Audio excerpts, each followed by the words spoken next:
New Year from all of us at the one to watch, CFQC TV.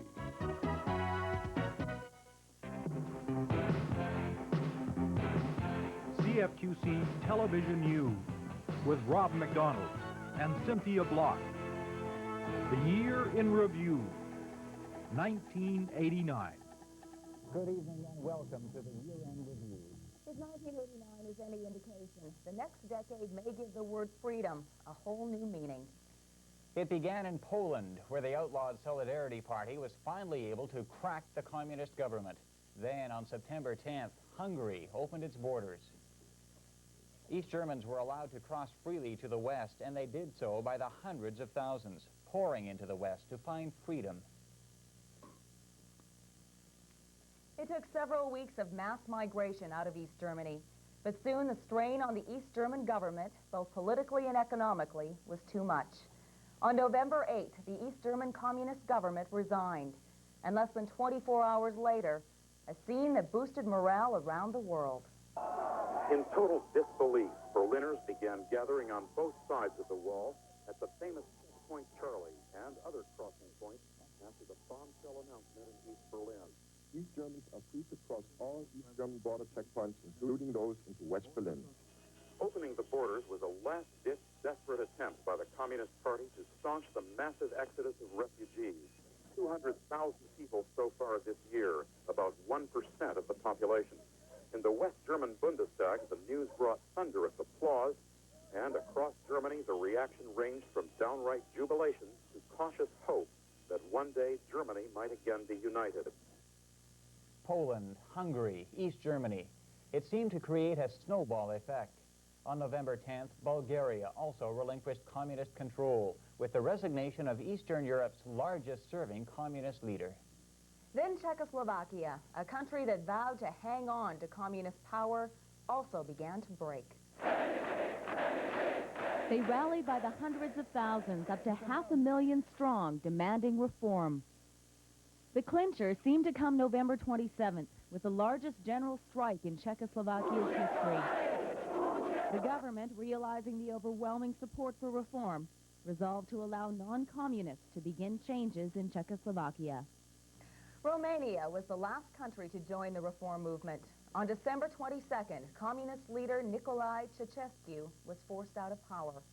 In less than 4 short months, Eastern Europe has been transformed, with new concessions from the communists almost daily.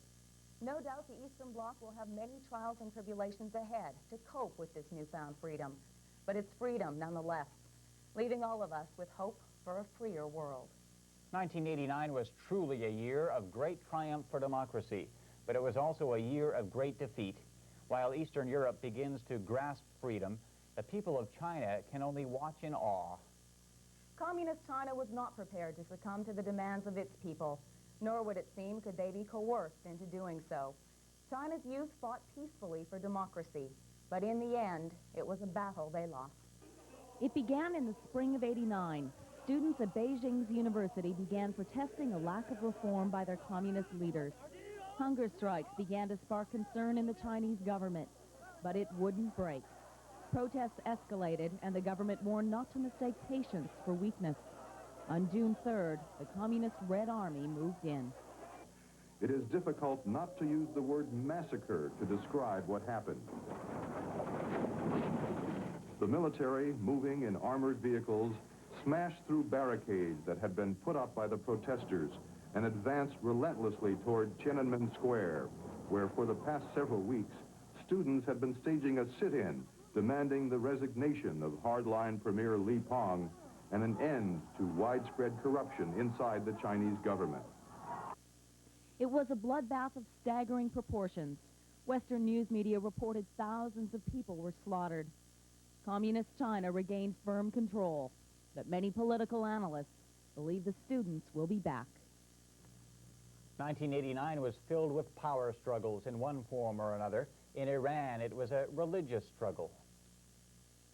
This book is among the most controversial ever written. Author Salman Rushdie of England focused on the hypocrisies of the Muslim faith. Iran's religious leader, Ayatollah Khomeini, issued a death warrant for Rushdie, calling the book blasphemous. With failing health, the Ayatollah died June 3rd of this year, but those loyal to him continue to try to fulfill the death wish against Rushdie. In the Philippines, President Corazon Aquino continues to struggle for democracy, while those loyal to ousted leader Ferdinand Marcos try to topple the government. Marcos, who had heart problems, died in exile in Hawaii on June 29th. He was refused burial in his homeland. Japan's Emperor Hirohito died January 4th. He was considered a symbol of progress and unity since before the Second World War. His son, Akihito, takes over. And late in '89, Soviet human rights activist and Nobel Peace Prize winner Andrei Sakharov died. Once forced to live in isolation for his beliefs, Sakharov was revered by many Soviets as a man who captured the soul of the nation. And a rather large footnote to the world events. In December, the United States invaded Panama. The move followed threats from Panama's military leader, Manuel Noriega, who declared war on the U.S. On December 6th, it was described as the worst mass murder in Canadian history. A man armed with a semi-automatic rifle walked into the University of Montreal. He was looking for women. When it was over, 14 women were dead, another 13 wounded. The gunman shot and killed himself. Mark Lepine left a 3-page note saying feminists had ruined his life. It's representative of a backlash against feminism that's been happening for a while. In the days that followed, many discussions centered on violence against women.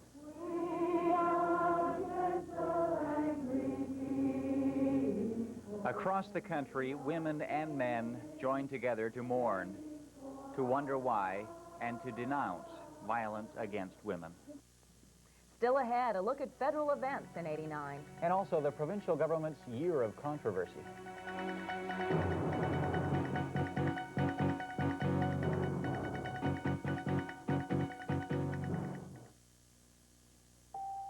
The Mutual Group welcomes the 1990s.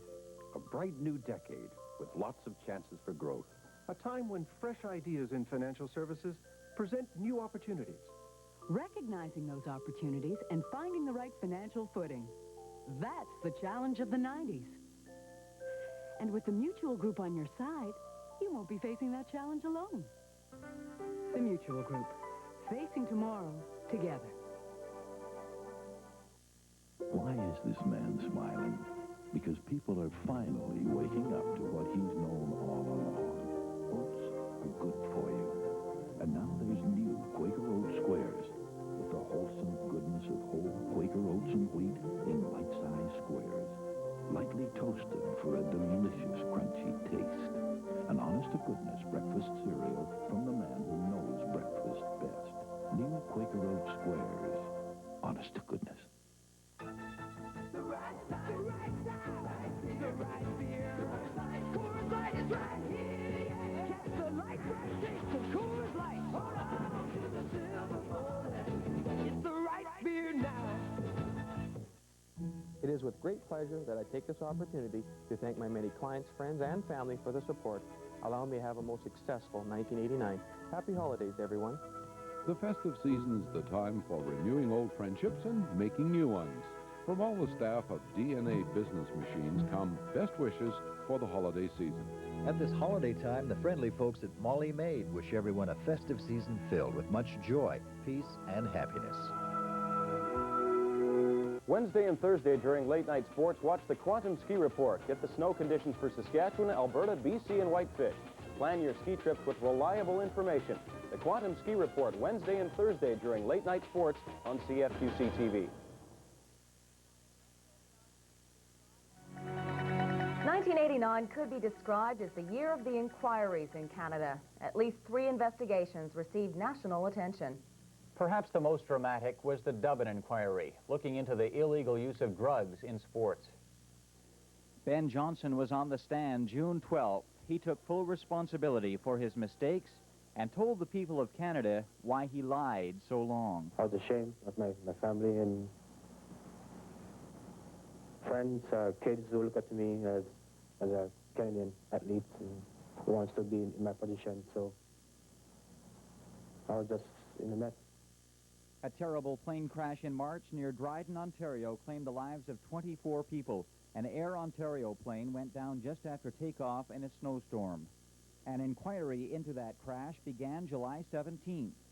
One of the surviving passengers was Ricky Campbell of Saskatoon. The way this is coming down, we're going to get ice on the wings. That's also what he told the news media after the crash. Resting in his hotel room after his ordeal, Campbell received a phone call and told the details to the inquiry. You're talking a lot of crap. Exact words of the caller. You're saying bullshit. You don't know what you're talking about. Too bad you had to make it. Campbell says he didn't know who it was, but assumed it was someone from Air Ontario. Ice on the wings is the suspected cause of the crash. And Brother English was on top of this boy. How do I put this? He was making an up and down motion towards the boys behind. It was testimony like that which shocked not only Newfoundland but the country. An inquiry into physical and sexual abuse of boys at the Mount Cashel Orphanage in St. John's dating back to the early 70s. The inquiry wanted to know why, time after time, the police stopped the investigation. In November, it was announced the Mount Cashel Orphanage would soon close. Canada went through 1989 without an abortion law. In the summer, the courts of Quebec had to decide on the Chantal Daigle case. You asked me, are you going to go back? Her former lover took her to court to prevent Daigle from having an abortion. On July 26th, the Quebec Court of Appeal upheld an injunction preventing her from going ahead with it. My freedom, whether or not I want to. The next step was the Supreme Court, but time was running out. Chantal Daigle was already 20 weeks pregnant. On August 8th, just before the Supreme Court brought down its decision, her lawyer, Daniel Bedard, announced his client had an abortion. After a brief recess to regroup, the justices agreed unanimously to strike down the injunction against Daigle. This case gave ammunition to those who felt an abortion law is needed. On November 3rd, Justice Minister Doug Lewis introduced a bill which would prevent all abortions, except when a doctor agreed it would harm the woman's physical or mental health. This is a law that we feel is workable. The law has yet to pass Parliament. Good evening. A 5.5-hour hostage drama was played out on Parliament Hill today. It was a story that stunned Canadians. A Greyhound bus with as many as 11 people on board arrived on Parliament Hill April 7th. It had been hijacked after it left Montreal. The passengers and driver were being held at gunpoint. Shots were fired during the ordeal, but there were no injuries. After hours of negotiations with police, the passengers were released. Police arrested Charles Yacoub, who claimed to represent the Christian Lebanese Liberation Front. On April 26th, Finance Minister Michael Wilson was in hot water. Details of his budget hit the airwaves the night before he was to release it. He should have resigned. New Democrats and Liberals called for his resignation. The government claimed the budget had been stolen. A willful criminal act against which there can be no certain security. And the RCMP launched an investigation, eventually charging a number of people, including the reporter who revealed the budget on television. I believe we did the proper thing. It was a month later when Wilson admitted he knew of a second leak. He survived that one, too. A court case later in the year was stunned by a police officer's testimony that charges should never have been laid. He claimed there was pressure from the Mulroney government. No one likes taxes. The budget leak itself seemed to overshadow what was actually in the budget. Canadians got wind of the GST. Michael Wilson announced details of the plan in August. A 9% tax on just about everything except food. The First Ministers discussed the goods and services tax at their get-together in the fall. The truth is, it's unpopular. Grant, the truth is, it's very unpopular. In December, Michael Wilson announced the tax would be lowered to 7%. It comes into effect 1 year from tomorrow. Go left or right? I normally go right. In October, Canada's first election for a senator took place in Alberta. Stan Waters from the Reform Party won. The Prime Minister says he's not bound to appoint him. History was also made the first weekend of December in Winnipeg. The first woman to ever lead a federal political party in Canada was elected. Audrey McLaughlin won the NDP leadership on the 4th ballot. Her closest contender was MP and former BC Premier Dave Barrett. First and foremost, we were New Democrats. At the same convention, Sandra Mitchell of Saskatoon was elected the party's president. And in May, John Turner had this announcement. It's my intention to resign as leader of the Liberal Party of Canada at an appropriate time after the National Executive has chosen a date for our leadership convention. His replacement will be chosen in 1990. I mean, I can't think of a greater honor that be given to an average Canadian than to be named to this position. In early October, it was announced Raina Tishin from Saskatoon would be the country's next Governor General. You're sort of have to keep the biggest secret you've ever had. And as you know, of all the people in political life, I was Mr. Secret. Raina Tishin will be Canada's 24th Governor General. The focus in Saskatchewan in 1989, for the most part, was the provincial government. In particular, the government's push for privatization. It began in April when the government introduced a bill to privatize Sask Energy, a bill that disrupted the legislature in a way that's never been done before.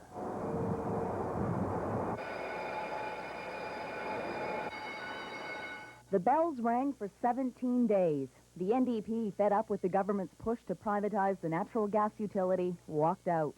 Leader Roy Romano began bolstering the troops to fight the bill. I say to Premier Devine and Mr. Bernston, we're not going to be bought by the bribe with our own money on this Sask Energy deal.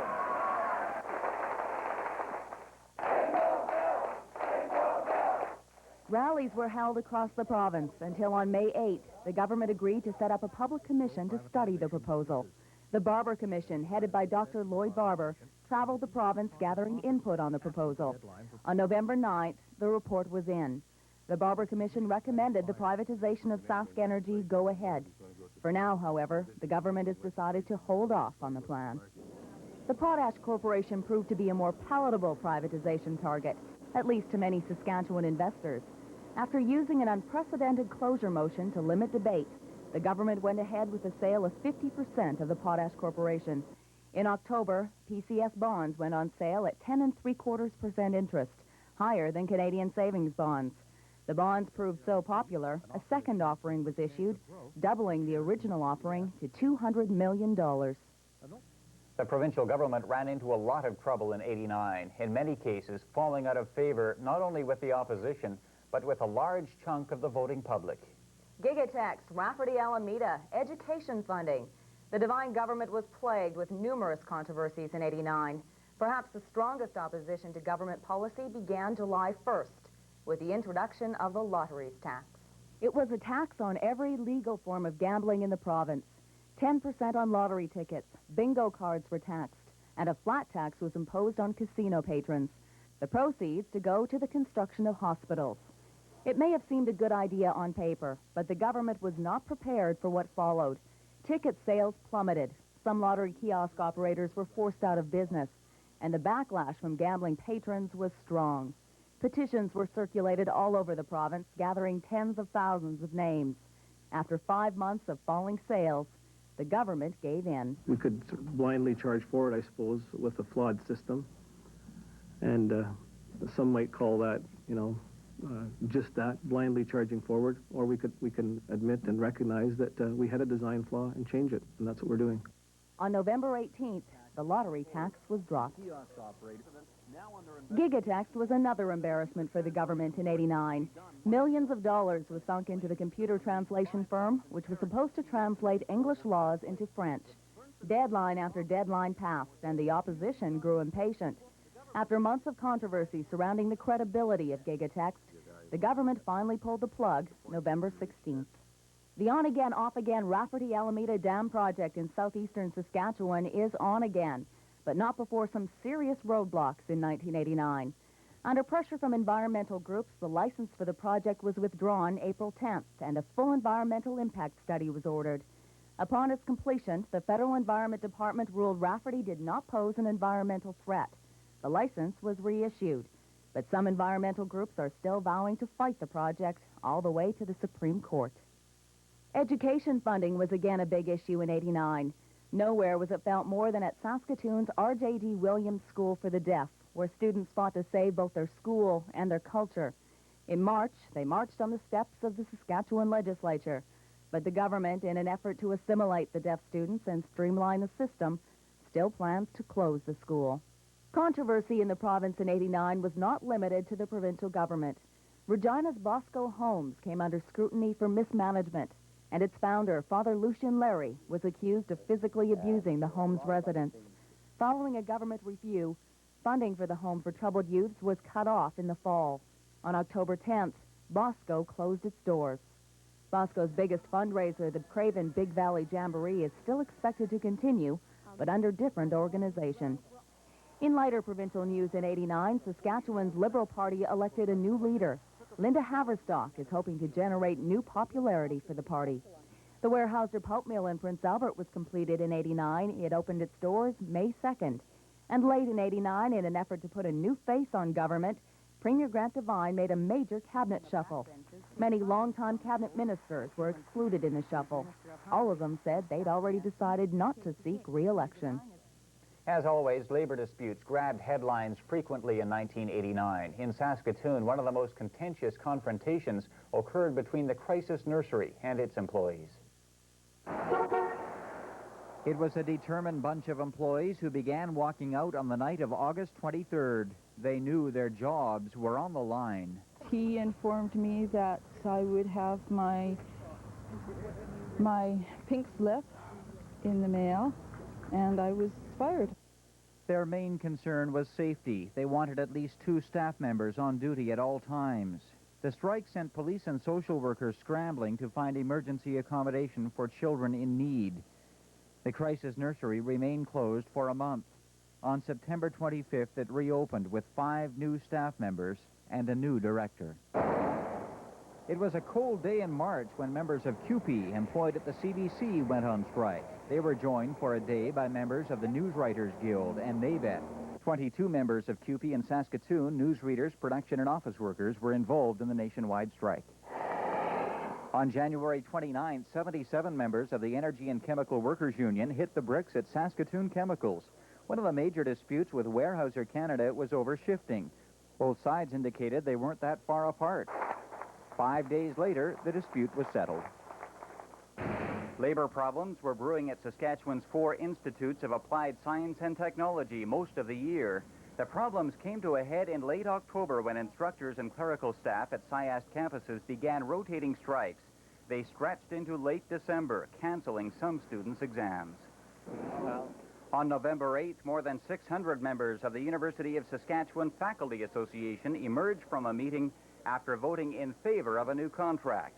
That ended a labor dispute which lasted almost 3 years. When we return, the story of Duncan McPherson. And Saskatoon is on the map after a year of high-profile events.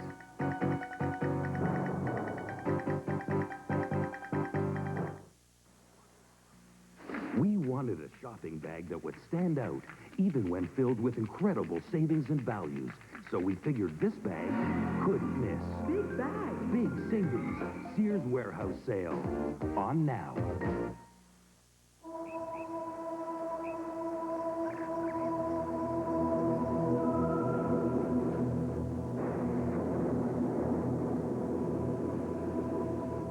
Performance begins where rainbows end.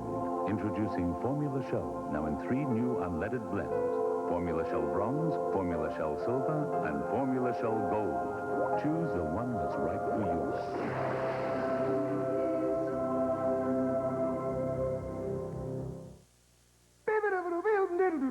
Why does new Labatt's Dry go down so easy? The exciting taste.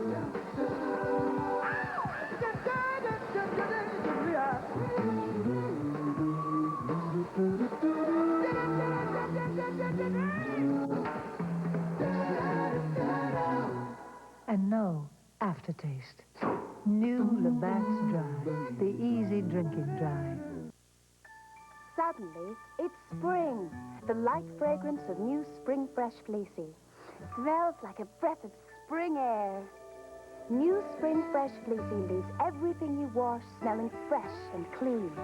Suddenly, it's spring, and everything feels so soft. There's regular Fleecy and new Spring Fresh, so everything smells as fresh and clean as spring. We want wanted a shopping bag that would stand out, even when filled with incredible savings and values. So we figured this bag couldn't miss. Big bag. Big savings. Sears Warehouse Sale. On now. CFQC TV. 1989 was Duncan McPherson. It was a story that touched the entire province. Duncan went missing August 10th. It prompted a massive search that combed a large chunk of Europe. It was a story with a tragic ending. The former Saskatoon Blades hockey player was touring Europe on his way to Scotland, where he was to take a job as a player coach. But Duncan never made it to Scotland. August 10th was the last time any friends or family heard from him. At the end of the month, the McPhersons and Duncan's girlfriend were on their way to Europe. The search proved fruitless until September 22nd, when the car Duncan had been driving was found at a resort in Innsbruck, Austria. The mountainous region was scoured for weeks, but Duncan was never found. The family, still hoping beyond hope their son is still alive, may return to Austria in the spring. Saskatoon's fire department was a source of controversy in '89. At the center of it all, Bud Quinn. Quinn was Saskatoon's fire chief, a veteran member of the department. But on September 19th, Quinn was forced to resign. Up against a charge of communicating for the purpose of prostitution, Bud Quinn resigned September 19th. It was supposed to be the end of it, but Quinn was given a severance package from the city, a settlement some thought should be disclosed. Council is also put in the precarious position of agreeing to a confidential agreement, which I find at the very edge of the law, if not illegal. In the end, however, Council disagreed with Thompson and stuck by its decision not to disclose the amount of the settlement. Dr. Louis Brand received 2 suspensions from the College of Physicians and Surgeons in 1989, one in March, then again in November. He's accused of sexual misconduct involving some of his patients, which dates back to the 1970s. Brand's lawyer says he'll appeal both suspensions. The Saskatoon Star-Phoenix lost a sports columnist in 1989. Dave Kamoski created a lot of concern in the journalism community when it was discovered he plagiarized the work of his peers on at least 2 occasions. Kamoski was fired. And Saskatoon's old arena came down in 1989. It paved the way for Festival Saskatoon and the Jeux Canada Games Plaza. 1989 will perhaps be best remembered in Saskatoon as the year of the host. The city gained national recognition, hosting the Summer Games, the Memorial Cup, and the Brier. It was indeed an exciting year in Saskatoon, and it all began March 5th.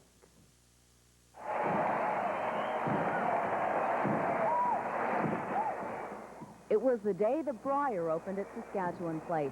Thousands of people from all over Canada, even some from the United States, came to see the National Curling Championship. The event was dubbed the biggest and best in the history of the Brier. In May, it was Canada's Junior Hockey Championship. On May 6th, the event opened in Saskatoon, thanks in large part to the city's new multi-purpose facility, Saskatchewan Place. The national events were capped off in August with the Jeux Canada Games. Many of Canada's finest amateur athletes came to compete. It was a high-profile attraction for the city, not to mention a great economic boost. And one other high-profile event for the city in '89, the English monarchy's most popular couple, the Duke and Duchess of York. Andy and Fergie paid a visit to the city in late July. They were part of the official royal opening of the Summer Games. There were some big revelations on the crime scene in 1989. Charles Ng was ordered extradited to the U.S. Ng is believed responsible for multiple sex slayings in California, where he could face the death sentence if convicted. He's currently serving a sentence at the Saskatchewan Penitentiary for a bungled shoplifting attempt. Ng's lawyer will appeal the extradition order. 1989 also saw the world's largest cocaine seizure. 20 tons of cocaine was seized from a Los Angeles warehouse in September. In Saskatoon, police had to deal with 2 homicide investigations. On the morning of August 30th, the co-owner of this gas station was found dead with a bullet wound to his head. Police underwent a massive investigation to find Kevin Androzen's killer. But all leads proved fruitless. On December 8th, police set up a $10,000 reward, hoping to find new clues. but the death of Kevin Androsen has yet to be solved. On October 24th, an all-night party at this Laurier Drive apartment led to the stabbing death of 21-year-old Eli John Scott. His brother, Brian Earl Scott, was charged with first-degree murder. On December 11th, Brian Scott pleaded guilty to the lesser charge of manslaughter. He was sentenced to 5 years in a federal prison. And almost 1 year after the deaths of 5 people on a highway near Melfort, Timothy Fitzsimmons was sentenced to 4 years in jail for dangerous driving on December 14th. Fitzsimmons, who was drunk at the time of the accident, had been on probation for a previous impaired offense. 4 of those killed were members of the Star City Girls High School basketball team. We're always told to expect the unexpected, but no one can predict when disaster will strike. It was a cold day in late January when fire struck the downtown core of Humboldt. No less than 4 businesses in downtown Humboldt were destroyed. Many others had smoke damage. It's believed the fire started in the basement of the Ross building. 2 months later, the United Church in Humboldt was the victim of fire. It broke out in the early morning, and there wasn't much firefighters could do to save the building. 4 days after the church fire, 2 people were charged with arson. One of those charges was later dropped. Mother Nature struck hard in 1989. Saskatchewan was hit with its usual number of tornadoes, but perhaps the worst hit area was Kootenai, including the Poundmaker Reserve. The last day of June proved to be a disaster. 8 people were taken to hospital. At least 4 homes were destroyed. Many buildings were damaged by the twister. I didn't know what the heck was falling down on my head. It was about the size of a golf ball. The day after the twister, there was still an air of disbelief. But relief funds were set up, and within hours, the community drew together to help. How are you? Roger. Hi, Roger. About a week later, Premier Grant Devine toured the stricken area and promised help to rebuild. In the end, individuals in the community of Kootenai received up to $5,000 for damage from the tornado. However, late into the year, the rural municipality was still negotiating with the province for help. Forest fires took their toll in Saskatchewan's north. In July, fire was closing in on the community of Sandy Bay. 1,200 people had to be evacuated. Most of them went to Prince Albert. It was safe, but it wasn't home. Well, you feel very confused, and there's a lot of stress because all of you are cramped together, and there's kids crying, and parents are getting on each other's nerves. Children are fighting each other, and you can't find a moment to be alone. A few days later, it was learned the forest fire situation had eased, and the residents of Sandy Bay were allowed to return home. Disaster struck the Canadian Forces Snowbirds on September 3rd. A mid-air collision shocked the Toronto Air Show. The plane, flown by Captain Shane Antea, landed in Lake Ontario. Captain Antea died. Major Dan Dempsey ejected from his aircraft just before it burst into flames and landed in the lake. The Snowbirds were grounded while an investigation was carried out. Although no exact cause was determined, the team was back in the air in October. Today's game has been postponed. Perhaps one of the biggest stories to grab headlines in 1989 was the earthquake in Northern California. It rumbled through San Francisco and Oakland just as the 3rd game of the World Series was about to begin. Al Michaels, who was about to begin the play-by-play of a baseball game for ABC Sports, found himself calling the play-by-play of an earthquake. Didn't quite know what had happened, and you get the sense that people are almost more nervous now as the reality of what has taken place begins to sink in. Now, you're looking at part of the freeway section, as you know, and again, I don't have communication. As reports trickled in, it was clear damage would be heavy. This is the Oakland Bay Bridge joining San Francisco and Oakland. It collapsed in the middle, trapping cars and killing people.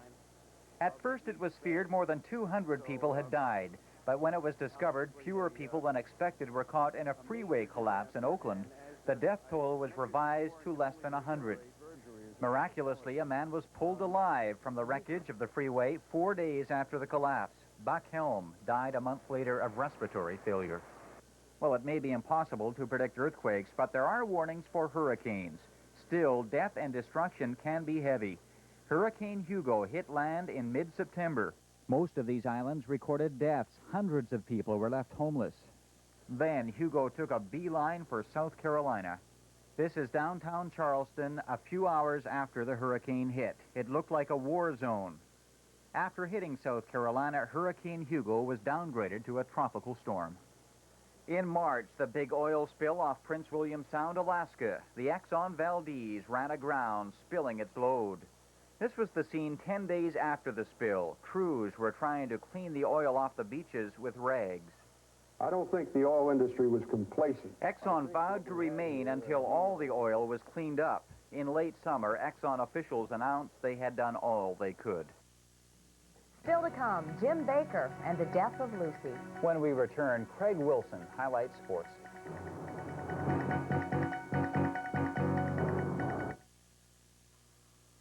Oh, Uncle Ollie, your shots of the family reunion are El Stinko. Just look at the lousy color of Grandpa's swinging from the chandelier. Now, Unc, here is a fresh roll. Make sure you take it to Shoppers Drug Mart for developing. Their Kodak Color Watch system guarantees fabulous prints. And Shoppers Drug Mart has fabulous prices. Remember, every photo deserves a good finish. Cousin Rose, face down in the cheese dip. That's you. I was looking for an earring, okay? Why does New Labatt's Dry go down so easy? The exciting taste.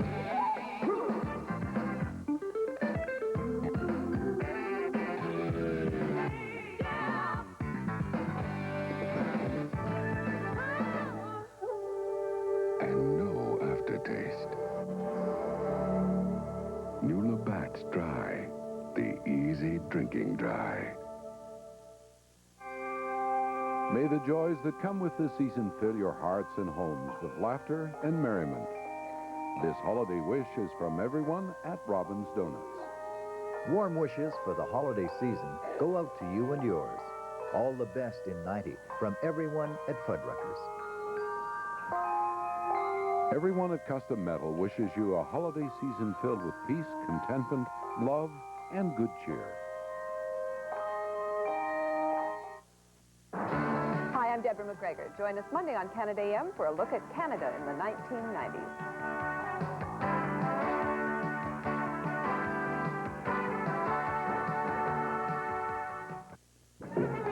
New Year's Day, the Rose Bowl Parade begins at 10 a.m. Space hero and Senator John Glenn is this year's Grand Marshal.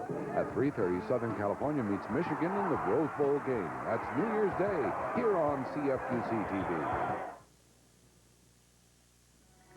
Green was the color in 1989. The Saskatchewan Roughriders, the CFL's lovable losers, ended up on top this time around, winning only their second Grey Cup in the franchise's 79-year history.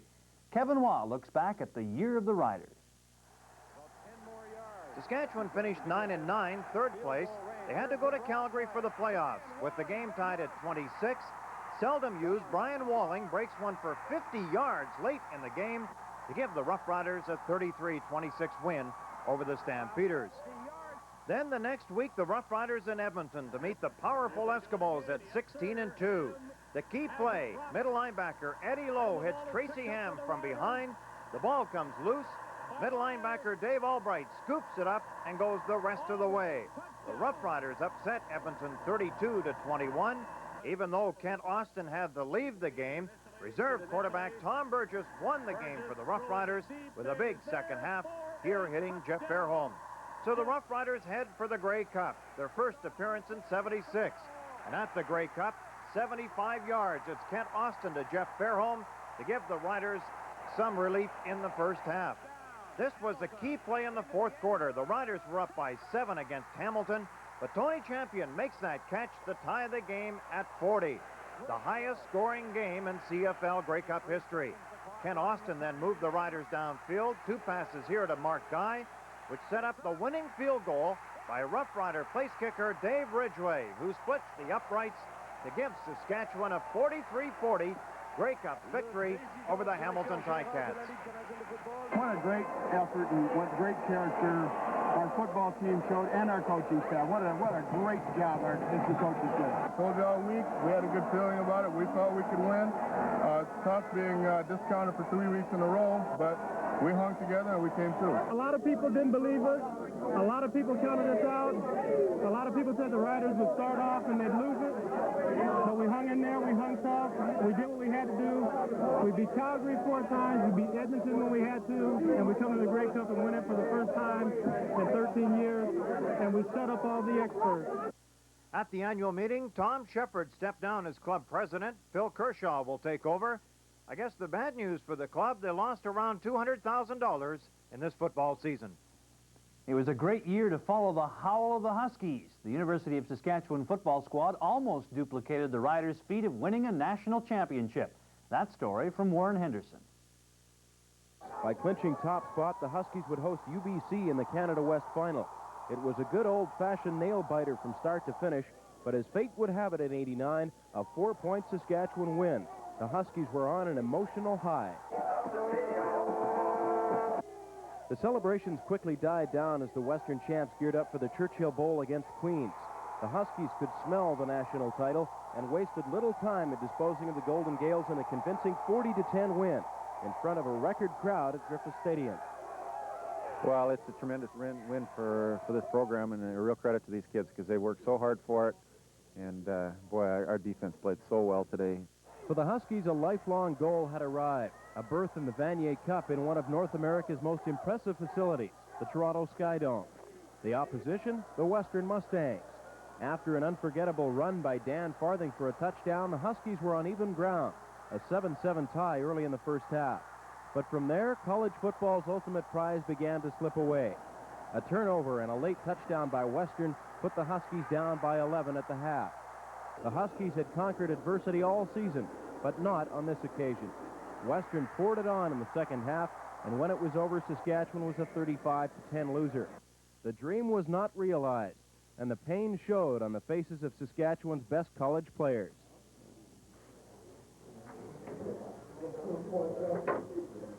Obviously, I'm disappointed with the way I played and how the game turned out, but just something I got to remember this feeling, and we've got to remember this feeling and use it for next season.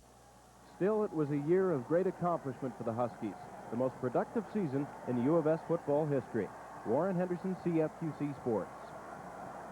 Saskatchewan didn't have a representative at the National Junior Football Final. The Saskatoon Hilltops finished second in the Prairie Junior Football Conference standings behind the Regina Rams, but both teams lost in the playoffs to the Calgary Colts.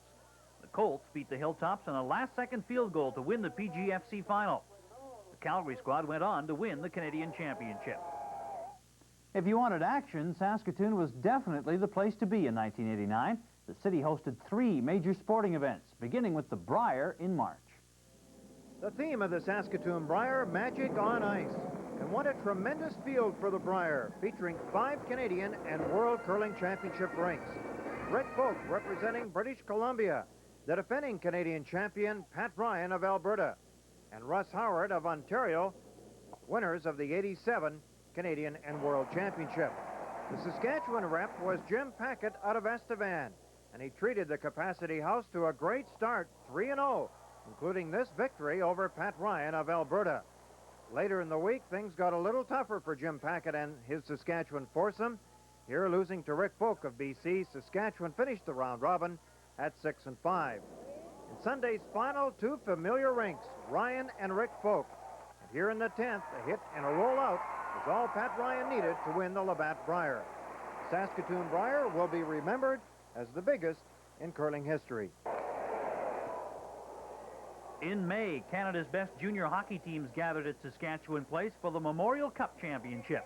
The host Saskatoon Blades took on the Quebec champion Laval Titans, the Ontario champion Peterborough Petes, and the Western Hockey League kings, the Swift Current Broncos.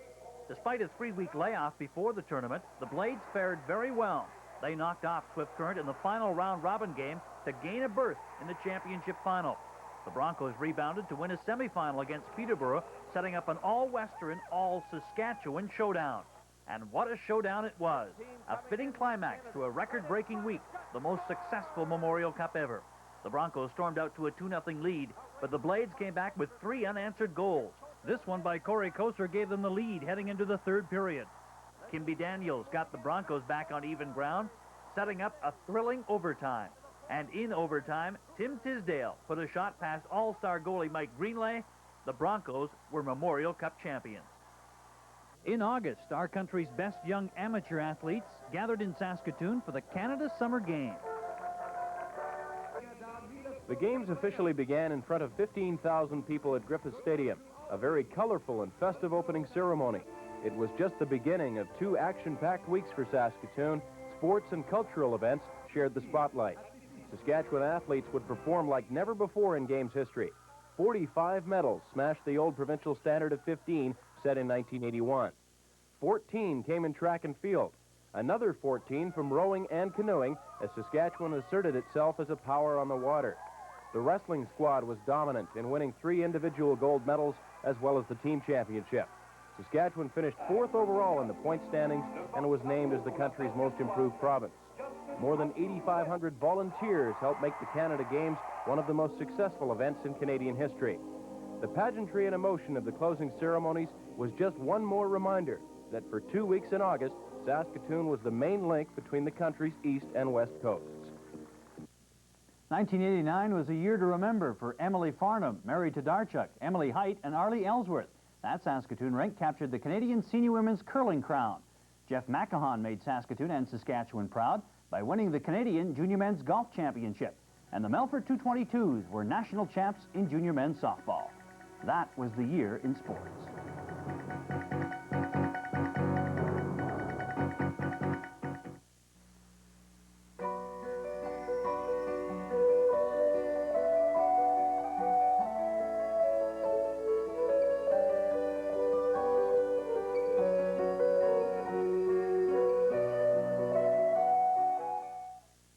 Memory Lane Computers is your complete computer store, from hardware to software and everything in between. They carry the best names in the business: Apple, Commodore, Sanyo, and the complete Roland Digital Group line. Their computer accessory department features Saskatoon's best selection of computer disks, software programs, books, desks, paper, printers, and cleaning supplies. So whether you're just starting out or looking to expand your current system, visit Memory Lane Computers at 844 51st Street. Home Life Realty would like to take this opportunity to extend to you holiday greetings and the very best for a happy and prosperous new year. The holiday season is for renewing old friendships and making new ones. The Blind Wash Factory hopes you enjoy this festive season to the fullest. May there come to you at this holiday time an abundance of the precious things in life: health, happiness, and enduring friendships. Season's greetings from Enns Toyota.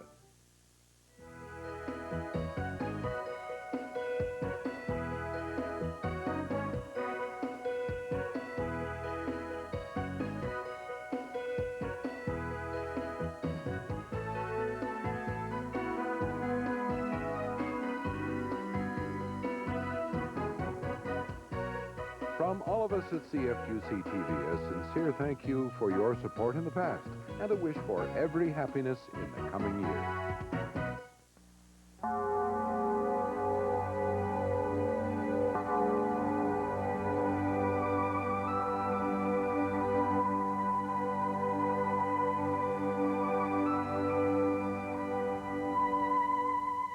The 1989 production year was a roller coaster of pessimism, optimism, and then pessimism again.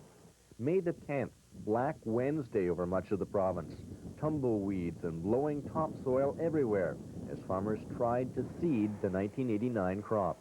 Very, very dry. It's way drier than it was last year. And we thought it was bad last year. Nothing compared to this year. If we don't, germination is going to be very spotty in this district. It's going to rain. It always has. I've never seen this country dry 2 years in a row, so it's going to have to rain sooner or later. By the end of May, conditions were looking good over much of the province. Rain had arrived and crops were off to a good start. In June, both Pioneer Grain and United Grain Growers predicted a record Saskatchewan crop. By July, the picture was changing again. It had turned hot and dry.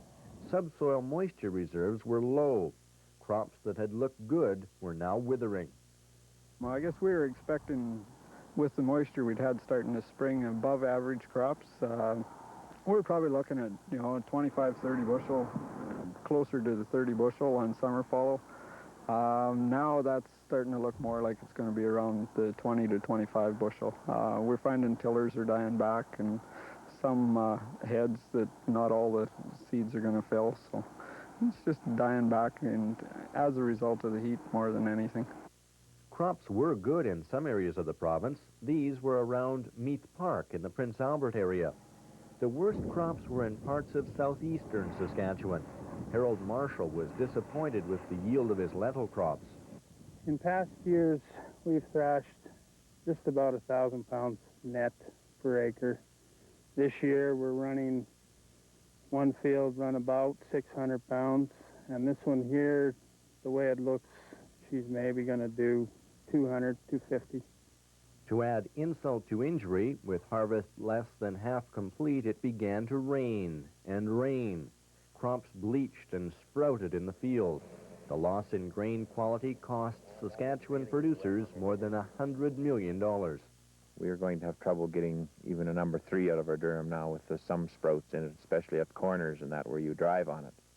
When harvest was finally complete, the 1989 Saskatchewan crop was of only average size, with lower than average quality. Meanwhile, grain prices remain relatively low. The Saskatchewan Association of Rural Municipalities was among the first to say that Saskatchewan farmers again need government assistance. The SARM says 1/3 of the province had crops equal to or worse than 1988. The issue came up again at the Saskatchewan Wheat Pool annual meeting. The pool predicted a huge income shortfall for 1990 and said government help was needed. Farmers in Saskatchewan are looking at net cash shortfall in 1990 in the order of $500 million. They need support at this level before spring, and we make no apology in asking for it. Premier Grant Devine agreed and sent a letter to the federal government.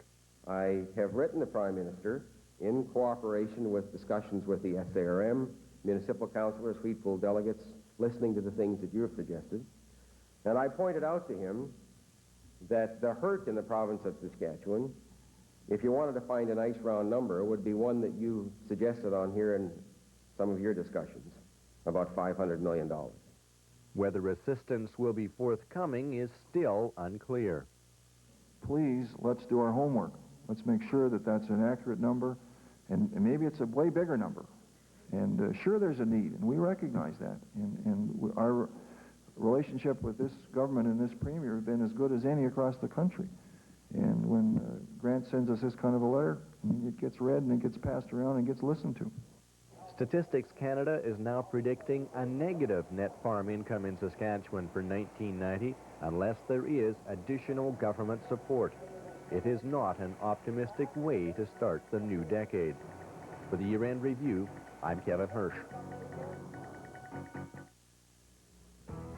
Mobil Oil presents the 25th Annual Knights of Columbus Indoor Games, January 4th to 6th at the Saskatoon Fieldhouse, featuring some of the world's greatest athletes in competition. Graham Fell, the Canadian record holder in the 3,000-meter steeplechase. Milt Hottie, the Commonwealth Games high jump record holder. And Ray Flynn of Ireland, the 3rd fastest indoor miler. Tickets on sale now at Sears and from Saskatchewan Knights of Columbus Councils. Don't miss the 25th Annual Knights of Columbus Indoor Games.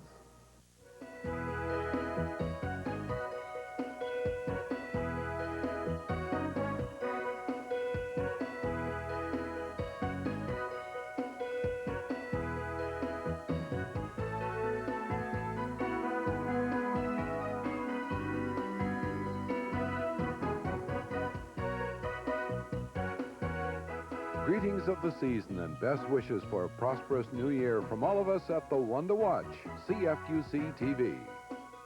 It is with great pleasure that I take this opportunity to thank my many clients, friends, and family for their support, allowing me to have a most successful 1989. Happy holidays, everyone. At this holiday season, the friendly folks at National Stone and Bronze Company would like to thank all families for their patronage during this past year. All the best for 1990. Holly wreaths and mistletoe, Christmas trees with lights aglow, joyous greetings everywhere. From everyone at Hoffman Cool Insurance come the warmest season's greetings. Sometimes it's tough being a 16-year-old doctor. Dr. Hauser, your patient's waiting in 508. Thank you. I mean, when most kids my age are having fun and flirting with the opposite sex, I'm on call treating the infirm. Miss Merrill. Yes? Please remove your clothes and put this on. Which is the front and which is the back? So who's complaining? From the executive producer of L.A. Law, Doogie Howser, M.D.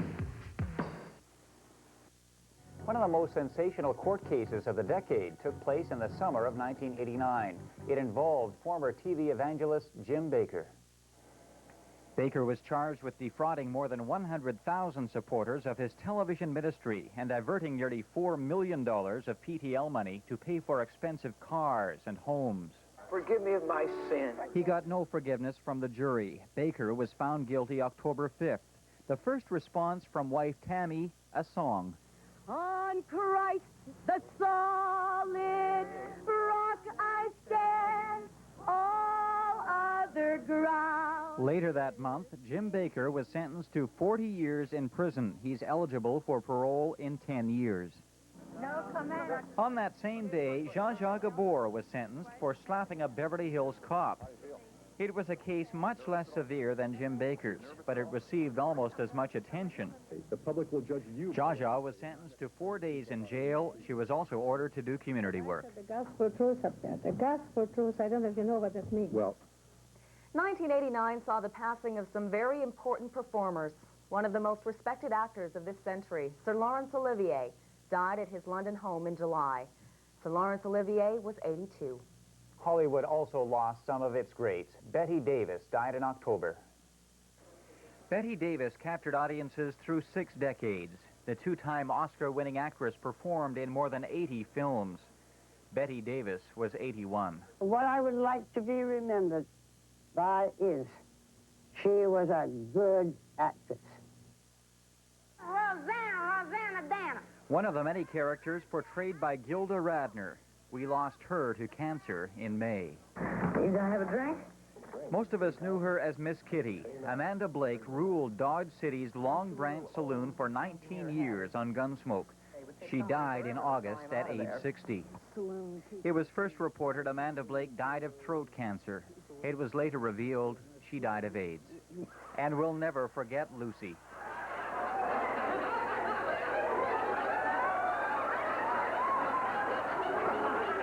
Lucy was 77 when she died in April.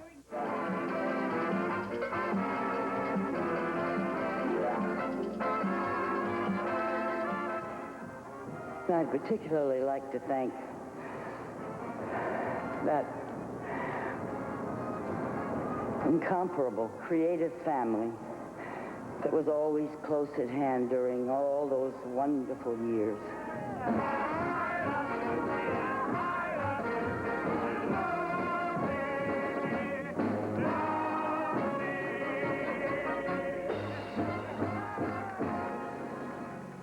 And we all love Lucy. There will never be anyone like her. And what a year. It was indeed.